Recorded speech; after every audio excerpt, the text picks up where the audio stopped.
दोस्तों, कैसा हो अगर आपको भी सालों भर एक पिंजरे में कैद करके रखा जाए। जी हाँ, आज की हमारी कहानी वेंडम नाम के एक ऐसे आदमी को दिखाती है जिसे एक लड़की और कुछ बच्चों ने पिंजरे में कैद करके रखा हुआ था। और ऐसा उन्होंने क्यों किया आपको पता चलेगा आगे की हमारी इस कहानी में। लेकिन उससे पहले अगर आपको हमारी कहानी पसंद आए तो एक लाइक जरूर करिएगा और ऐसे ही और कहानी के लिए हमारे चैनल टेलफ्लिक्स को सब्सक्राइब जरूर करिएगा। कहानी वेंडम नाम के एक आदमी को दिखाती है जो कि एक फोटोग्राफर है, जो कि एक सुनसान रेगिस्तान में आया था क्योंकि उसे पूरे सूर्य ग्रहण की फोटो लेनी थी। परफेक्ट पॉइंट ढूंढने के लिए उसे रेगिस्तान में काफी घूमना पड़ता है और सूरज ग्रहण से पहले वो अपना सेटअप भी लगा चुका था। सूरज ग्रहण की पिक्चर लेने के बाद उसे शाम होने से पहले ही डेजर्ट से बाहर निकलना था और वो पैदल चलते हुए जब अपनी गाड़ी तक जा रहा था तो रास्ते में उसे डेजर्ट में एक रोता हुआ छोटा बच्चा मिलता है। और इस सुनसान डेजर्ट में एक छोटे बच्चे का होना अजीब बात थी। वेंडम इधर उधर देखता है लेकिन आसपास कोई इंसान नहीं था जिसे वो इस बच्चे की फैमिली माने। बच्चा किसी बड़ी मुसीबत में ना आ जाए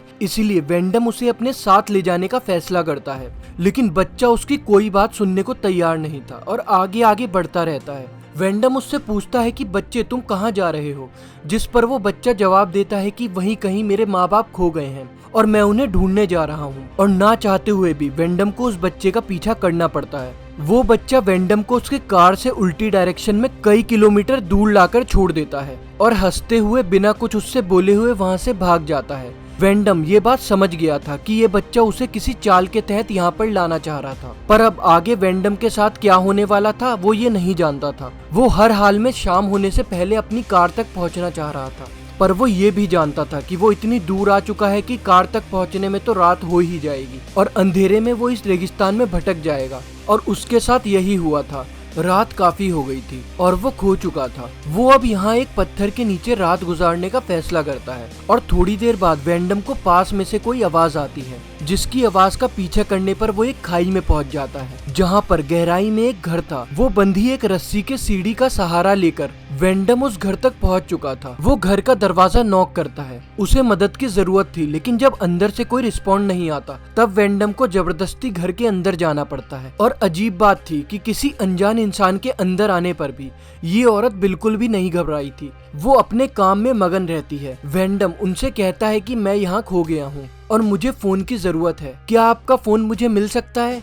ये औरत कोई जवाब नहीं देती और उसके सामने खाना रख देती है। वेंडम उसे यहाँ पर अपनी कहानी सुनाना शुरू करता है और कहता है कि मैं एक बच्चे की मदद करना चाह रहा था और उसने मुझे धोखा दिया। इन्हीं सभी बातों के जवाब में वो लड़की उससे कहती है कि काफी रात हो गई है और तुम्हें अब सो जाना चाहिए।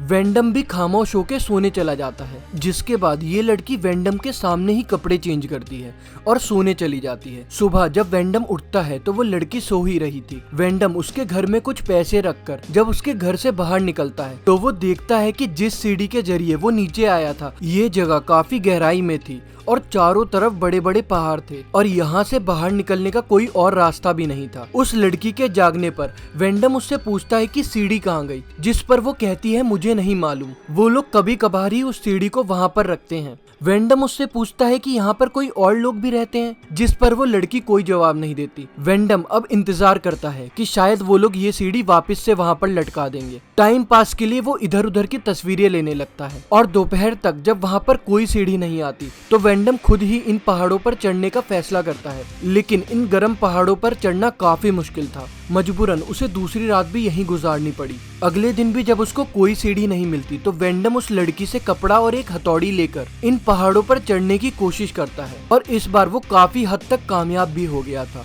कि तभी ऊपर कुछ लोग आते हैं। वो लोग ऊपर से वेंडम के ऊपर एक मरी हुई मुर्गी फेंकते हैं, जिसकी वजह से वेंडम डिसबैलेंस होकर नीचे गिर जाता है। इतनी ऊंचाई से गिरने की वजह से वेंडम बेहोश हो गया था और उस पूरे दिन वो वहीं पड़ा रहता है। और रात में जब उसे होश आता है तो वो देखता है कि हथौड़ी उसके पाँव में लग चुकी है। पूरा दिन छोड़कर इस वक्त पर वेंडम को दर्द से चिल्लाता देखकर एलिना उसकी मदद करने को आती है। वो उसके पैर में से हथौड़े को निकालकर उसको पट्टी बांध देती है, जिसकी वजह से वेंडम और 2 दिन के लिए यहाँ पर फंस जाता है। 2 दिन बाद वो दोबारा से यहाँ से निकलने की कोशिश करता है, मगर इस बार भी सीढ़ी पहाड़ों पर नहीं थी।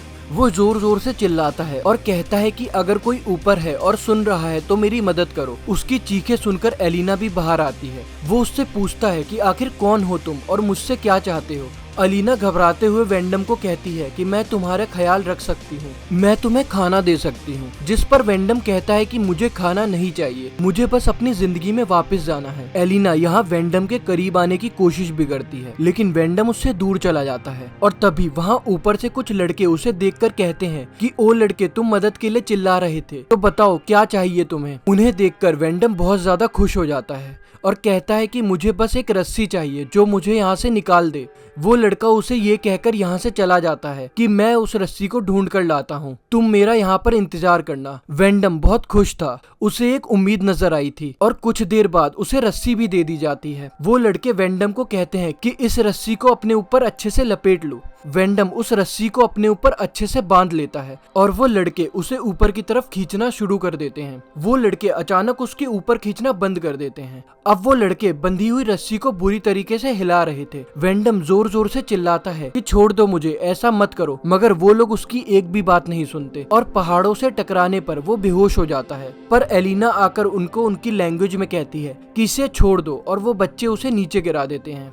और वेंडम को जब होश आता है तो वो अलीना के बेड पर था, जो दोबारा यहाँ से बाहर जाने के लिए खड़ा हो गया था, मगर उसके जख्म अभी भी भरे नहीं थे और वह आगे जा नहीं पाता और वही जमीन पर गिर जाता है। और इसी वक्त पर अलीना उसके पास आती है और उसे समझाती है कि वो इतनी आसानी से यहाँ से बाहर नहीं निकल सकता और जितना जल्दी हो सके वो अपनी किस्मत को कबूल कर ले, अब उसे यहीं रहना पड़ेगा। वेंडम को भी अब ये बात समझ आ गई थी कि इतनी आसानी से यहाँ से निकला नहीं जा सकता और वो अलीना की बात मान लेता है। और दिखाया जाता है कि कुछ ही दिनों में ये लोग फैमिली की तरह साथ रहने लगे थे। वो बच्चे जिन्होंने वेंडम को यहाँ पर फंसाया था, वो थोड़े थोड़े दिन पर उनकी जरूरत की चीज उन्हें दे दिया करते थे। एलिना वेंडम के लिए खाना बनाकर उसके कपड़े धोती थी और उसके सारे काम करती थी, जबकि वेंडम ने यहाँ पर सब्जियां उगाने का काम शुरू कर दिया था। मगर इन सब चीजों के बावजूद भी वेंडम को एक उम्मीद बाकी थी, वो यहाँ से बाहर चला जाएगा। और फिर एक दिन लड़कों ने सामान के साथ इनको अल्कोहल भी दे दी, जिसका इस्तेमाल वेंडम ने रात को काफी किया और नशे की हालत में उसे पता ही नहीं चला कि कब वो एलिना के काफी करीब आ गया। खैर, अगला दिन होता है और वेंडम यहाँ से निकलने की कोशिश में लग जाता है, लेकिन रास्ता तो कोई था नहीं। लेकिन आज और एक उम्मीद की किरण उसको दिखाई दी और एक लड़का उससे बातें करता है और कहता है कि मैं पढ़ना चाहता हूँ, क्या आप मुझे पढ़ा सकते हैं। वेंडम उससे कहता है हाँ क्यों नहीं, बस एक बार तुम मुझे यहाँ से बाहर निकाल लो, हम बाहर जाकर एक फैमिली बन जाएंगे और वहाँ मैं तुम्हें सब कुछ सिखा दूंगा। जिस पर वो लड़का जवाब में कहता है कि पता नहीं शायद मैं ऐसा कर पाऊंगा या नहीं, और कहता है कि मैं आपको यहाँ से तभी निकाल पाऊंगा जब मेरे बाकी के साथी या तो कहीं और हों या सो रहे हो, लेकिन हाँ मैं वादा करता हूँ कि मैं आपकी मदद जरूर करूंगा,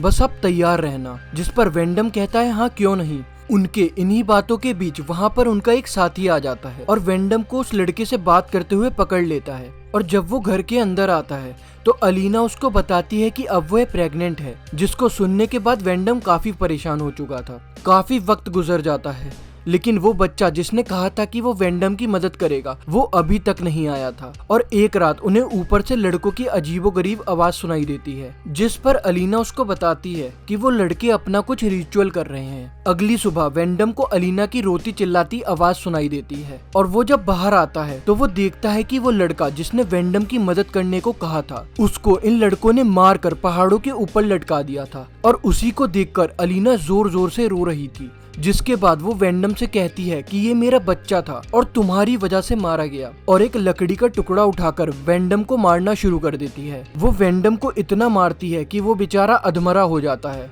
जिसके बाद अलीना उसको एक पिंजरे में कैद कर देती है। 9 महीने तक वो इसी पिंजरे में कैद रहता है। अलीना उसे खाना और पानी दे देती थी, जिससे वो जानवरों की तरह खाया करता था। इतना अरसा गुजरने के बाद एक और उम्मीद वेंडम के लिए जाग उठी थी। उसे खाई के ऊपर एक लड़की नजर आती है, जो वेंडम को उस पिंजरे में देखकर हैरान हो जाती है। वेंडम उससे मदद मांगता है और उसे यहाँ से निकालने की कहता है। ये लड़की भी फौरन उसकी मदद के लिए किसी को लेने चली जाती है, मगर वो लड़के जिन्होंने वेंडम को यहाँ कैद किया था, वो उस लड़की को भी पकड़ लेते हैं और वेंडम के सामने ही वो उस लड़की का मर्डर कर देते हैं। और इसके बाद वेंडम समझ जाता है कि वो कभी इस जानूम से बाहर नहीं निकल पाएगा। एक रात वेंडम को एक सपना दिखता है, जिसको देखकर वेंडम ये अंदाजा लगाता है कि यहाँ पर पूरा कबीला रहता होगा अलीना को भी कुछ दिन में एक बेबी होने वाला था। वेंडम अलीना से कहता है कि ऐसे वक्त पर तुम्हें मेरी जरूरत पड़ सकती है, तुम मुझे बाहर निकालो, मैं तुम्हारी मदद करूंगा। लेकिन अलीना उससे ये कहते हुए मना कर देती है